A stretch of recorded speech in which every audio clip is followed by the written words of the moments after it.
Mayong adlaw mga kapatid, liway abas ni para sa News 5 Bisaya. Nagkadaiya na ang paglantaw sa mga kongresista bahin sa gilutong impeachment complaint bataw kang President Bongbong Marcos ug Vice President Sara Duterte.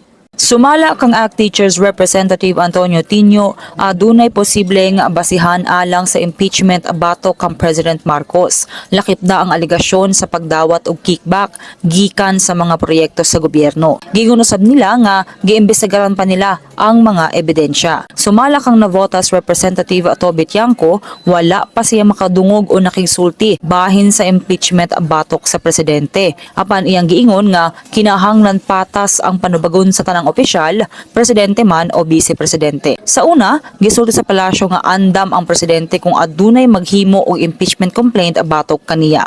Dili suportahan ni Tiangco ang bag-ong impeachment complaint batok kang VP Sara hangtod nga makabalik sa Pilipinas si Zaldico nga giimbestigaran karon tungod sa anomalya sa flood control projects. Giingon ni Tinio nga dili gamay nga kwestiyon ang kapin 612 million pesos nga confidential funds nga gigasto sa vice-presidente ug walay exempted sa panubagon. Wala pay dugang komentaryo si Tiangco hangtod adunay opisyal nga impeachment complaint. Kini sa lamang tong update, magpadayon na sa pagbantay sa social media pages sa News 5 para sa ban pa mga balita ug update. Amping tang tanan.